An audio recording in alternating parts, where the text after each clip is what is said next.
Hi guys, welcome to Sober Healing. So today I wanted to talk about some activities that you can physically do to challenge yourself, to make some goals, to reach some goals and feel more productive, okay? So what I did is I decided to take some old clothes that might have had like a little stain. I went through my closet and I started taking things out. So I went and got tie-dye kits, right? One tie-dye kit, that's it. This t-shirt came out so cute. I looked up how to do a heart, and that was my first project, okay? So I was very happy with that. Here's the next one. It's just a tank top, right? So, you know, it had a little spot. I mean, it's amazing what you can do. This one came out, I think, good. I really like this one because it's short like me. Isn't that fun? So I didn't expect it to be so simple. After you take the material and you scrunch it up, you fold it up actually like that, you know, and then you put rubber bands on them like this, 3 or 4, and then you just start pouring the different colors on. I didn't know what they were going to turn out like. You put them in a bag, plastic bag, which I already had. I stuck them in one in each bag, sealed it, and put it out for overnight. The next day you come in, you take them out of the bag, you rinse them out in this. I have a sink in the garage, so I rinsed them out in that and threw them in the machine, and I thought they came out fantastic. I also did some socks. These socks were starting to get a little worn, but not enough to throw them away. So, I mean, I've had these socks now for a long time. I think they're so good for walking. So anyway, I also had a cotton sheet that was getting kind of old, but it was cotton. I mean, who wants to throw away cotton sheets? So this is how this came out. I mean, kind of crazy, right? But, you know, I had the top sheet. The top sheet was fine. It was just solid, and look how cute. Anyway, I thought it was a fun project. The whole thing with the tie-dye was a fun project, and I didn't end up throwing anything away, and I wore them, and I got compliments on them. So there you go. All right. So that was the first thing I wanted to talk about, but restoring things in your home. You know, a can of spray paint I can't even tell you how many things I've sprayed. I mean, I've sprayed, you know, old containers, you know, that used to have something pretty in it. I would spray them with a color that matched my room. I did tons of frames. These were old. They were given to me and they were really crummy, disgusting, right? And I thought, if I'm gonna go anywhere with my broken ankle and my foot and I've goofed up my toes. I've used these like 6 times already. So these were in bad shape, real bad, okay? I put a can of paint to them that I already had this color in my house because my house has tons of teal in it anyway. So I had the cans of paint. I went out and bought new pads, and there you go. There's the pads. The pads are on the bottom and the middle and the top that were $15. So when I hurt myself, I'm going in style. So anyway, I just wanted to show you just a few examples of what can make you feel really good.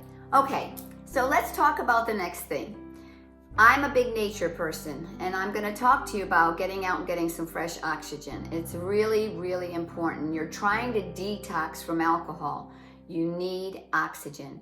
Try to find a place where there's tons of trees. The trees suck in the oxygen, but they also export oxygen into the air. So I'm a tree hugger for a reason, because I know what it's doing for my body. So if you can't, like if you live in the city and you don't have areas where you can go out where there's a lot of trees, maybe you can go to like a bike path, a park, something like that. Get out and try to do that once or twice a week. It's really important to get oxygen as you heal, okay? I am not good with plants. That's one thing that I have tried many times over, and I'll tell you, I don't want anybody calling me up and telling me, "Lo, this is the best idea yet, you can do it." So I did get a gift about 1.5 years ago from a friend, and I can tell you right now, it loves me, and I love it because I'll tell you why.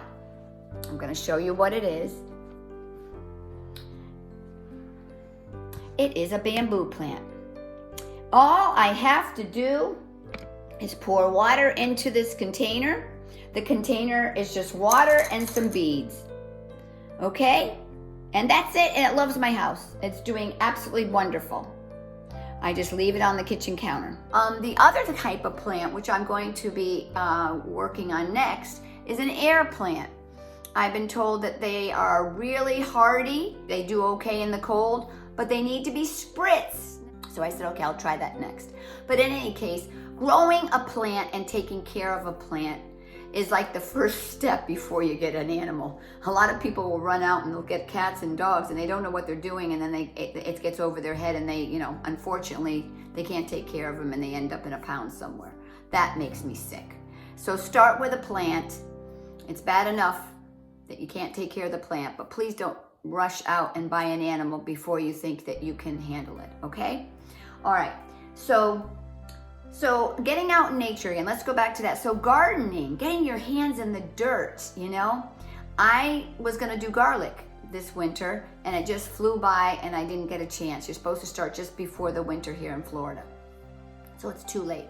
Getting your hands in the dirt and roughing it up and being out there with the gloves and working, with planting, that's a really good thing. A lot of people love it and they're out in the yard every day doing stuff like that. Me, I'm more about mowing. I like to mow. I know that sounds weird, but I walk behind a mower and it has that nice quiet sound and it just puts me in a meditational state. But I'm just saying, being out there, it's very healing in some way. You come out feeling like, wow, I just did all that. It looks so good.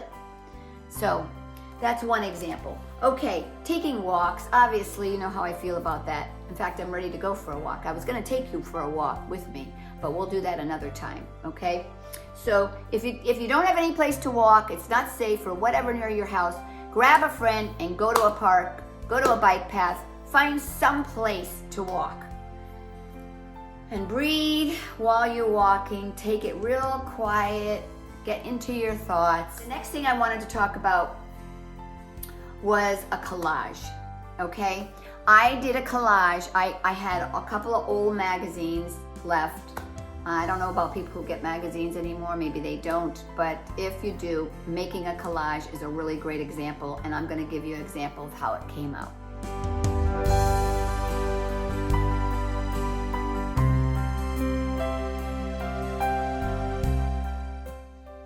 We'll move on to one more thing today, okay? I want to talk about music and instruments. So the music that you're going to be listening to is going to affect your emotions, okay? Because of the energy behind it and the frequencies, it's going to be touching different things in your body. So when people listen to really loud music and aggressiveness, behind it, you can feel that. If you listen to that every day, don't you think that maybe it would rub off on you a little bit, some of that anger and stuff like that? I mean, all I'm saying is I listen to peaceful music and Christian music and I feel peaceful, and that's all I know. And I don't do war, or I don't watch war movies. I don't go out and watch aggressive things or fighting things or killing things. I don't like the way it makes me feel, so I don't do it. For other people, what works for you as long as you end up feeling in the end the way you want to feel. If you're feeling angry, hurtful, ready to hurt somebody, you might want to stop there. Stop watching the movies and stop listening to that type of music, because I have a feeling that has something to do with why you're feeling that way. If you don't have an instrument and you want to start off, they recommend ukuleles, harmonicas, tambourines, the piano, of course, drums, bongos, and a recorder. Those are the easier ones to start with, according to the list that a lot of people have listed online. I am a piano teacher. I've been teaching for many, many, many years, and I'm going to give you guys a quick rendition on what you can learn in one lesson if you go to the right person. Basically, it would just be sounding like this. And you can hum if you want, but it's just basic.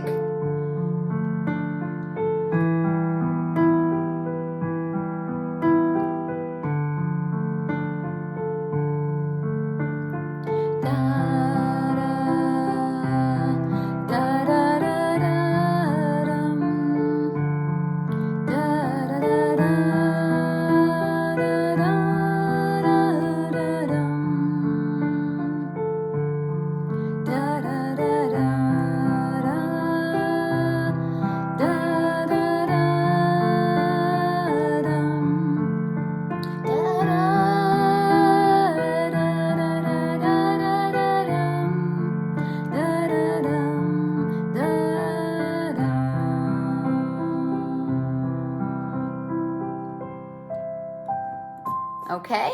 So that gives you an idea of something that you can get involved in if you're going to be playing the piano and you want to start with something fun, okay? Well, I hope you liked those activities for today. That was part 1. Part 2 is going to be worked on soon, so check back. And please don't forget to subscribe. That's going to help me to grow the channel. I have a lot of great ideas for people who are thinking of quitting drinking, just quit drinking, or they want to level up and they want to start feeling better about themselves after they did quit drinking, okay? So, all right, guys, don't forget, we're taking this one step at a time. And don't forget to breathe.